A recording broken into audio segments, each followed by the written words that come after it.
recruit them in their organization and exploit them. Victimizing far too many people. 89,637 children people still missing from missing. state care. Far too many. This practice of combining human trafficking with cyber scamming is becoming more and more common.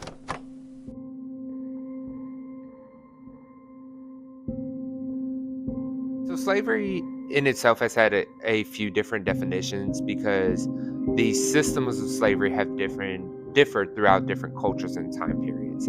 But mainly for the American context, the type of slavery we're most familiar with is chattel slavery, where individuals that are enslaved are legally and socially considered as property, meaning they can be bought and sold. I think most people, when we talk about modern slavery, especially here in the United States, the first thing that pops up is human trafficking, in which humans can still be bought and sold, and the decisions to make for themselves are oftentimes stripped away. Other systems of slavery are still based on that labor aspect, so extracting labor from people, usually against their will and without compensation.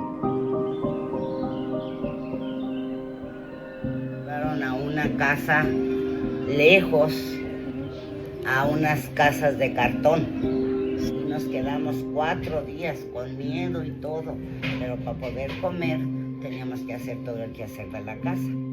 Se escapó con el dinero que ya le habíamos pagado. Como palabra final, podría decir que hoy por hoy la inmigración es una situación que se está atravesando en este país, que tiene muchas vertientes, tiene muchas causas y por ende muchos efectos.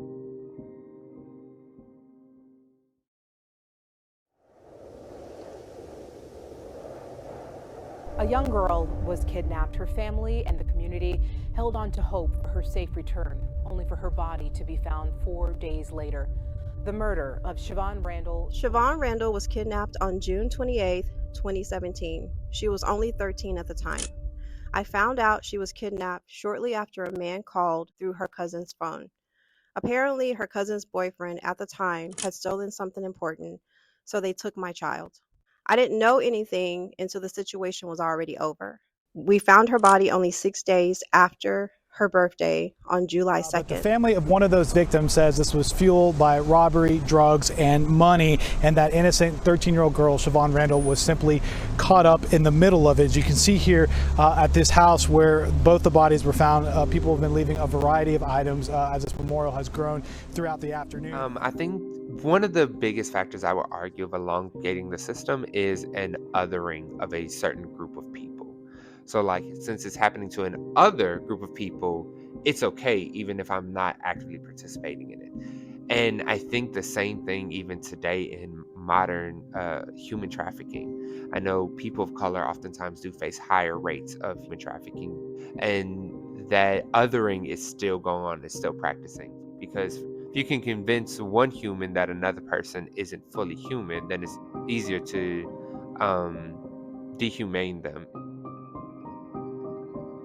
COVID really changed things. A lot of recruiting happens online now. It's, I believe now, the #1 source of recruitment, if not the top one. But again, we work really closely with Dallas Police, and they are just, combing through these ads all the time, trying to find minors, trying to find underage people who are being trafficked. A lot of the time, these youth that we serve, they think that it's normal. They don't realize they've been trafficked, because traffickers will find vulnerabilities in the family to kind of prey on and exploit. So it's like literally that process of helping them realize what love is and that that's not love and that they've been trafficked. I don't think technology in itself is inherently evil, just that it can be used for evil purposes.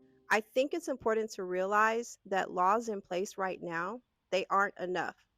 This is an entirely different generation of youth. Laws have gotten a lot better in the past few years, but that being said, that there's always room for improvement, and it kind of starts there. That affects everything else about the way that we operate. There needs to be more resources out to the public, more regulations, and much more attention. But it takes a village. Because I believe that there's a part that everyone can do and should do, because there are so many things that need to be done, and there are so many ways that you can help out.